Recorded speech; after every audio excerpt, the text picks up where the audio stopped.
Divine source of all knowledge and connectivity, we gather before you in the realm of the digital, where distances fade and hearts intertwine. We come with humble hearts and open minds. We seek your guidance in this vast virtual realm where information flows and connections are formed. Grant us the wisdom to discern truth from deceit and the strength to use this power for good. Bless the networks that bring us together, uniting souls across boundaries and borders. May we embrace diversity and understanding and celebrate the tapestry of humanity we encounter. Guide us as we navigate this virtual universe. Help us use technology as a force. What led me to want to make the space is a conversation with my friend Chris Sen, who is studying parapsychology, psi phenomena, and technology, and shared with me this presentation by this biologist, Shiva Aman, about how the internet may meet the 7 qualifications for a living organism. I thought it might be important to consider how we steward the internet, not just in terms of its mechanical function, but how we relate to it as another entity on this planet with us.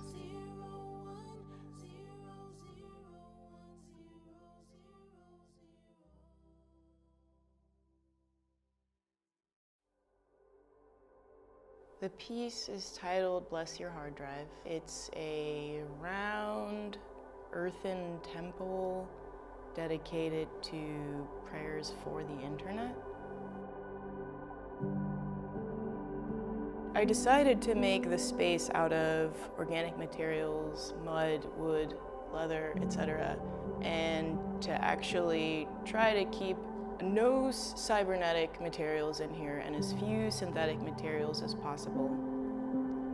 Because I thought if we're gonna pray for the internet, it's important for us to sort of take a step back from it and recontextualize ourselves in an environment that reminds us of life before the internet. You know, if you think about the internet as a young technology, there are other technologies that we've been working with for much longer and that we've discarded because of the internet or because of the Enlightenment or because of colonialism. So thinking about spirituality as a technology, hundreds of thousands of years all over the globe spent building a system for how we relate to the people, the natural environment, and then also our cosmic environment. It's these two, nature and spirituality, that I thought of as familiar, well-established technologies to regard how we might like this young technology to develop. I do think actually aesthetics are a very important part of spiritual and revelatory experiences. I did a lot of research in terms of aesthetic forms that related to the internet in impactful ways, so circuit boards, screens, and gaming chairs, technological forms, which are somewhat universal language at this point. And we have a lot of associations with these forms. You put on a VR headset and you expect to be transported to this other dimension. There's a precedent for that. Ritual masks in various spiritual traditions we'd put on, and there'd be this sort of transportation, not just of the wearer sometimes, but everyone involved in a ceremony or a scenario. I think of it as like almost like Pavlovian. It's like, I put a VR mask on, I'm gonna see some things. I put this wooden VR ritual mask on, and I'm gonna see some things. But rather than it being provided to me through some sort of a cybernetic connection, rather it's coming from me channeling something or creating something or imagining something.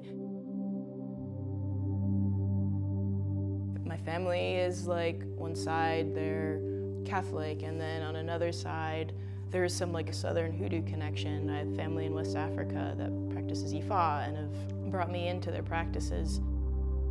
And everybody I know pretty much has some sort of like complicated collage of spiritual practices and associations. And I don't always know what that looks like in terms of creating a physical space for people to come together and form a community. I personally find that, kneeling and supplicating and like recognizing my humility to the divine and something greater than myself is an important part of my process. But I think there are all sorts of ways to pray and meditate and reflect. And so in this space, I have a meditation cushion, and then there's a prayer rug that's facing Mecca. There's one that is wheelchair accessible that you can wheel into. There's a standing one if you'd like to stand and pray, which I was really sort of thinking of like standing desks for that. I guess ergonomics is a really important a part of my design in these pieces.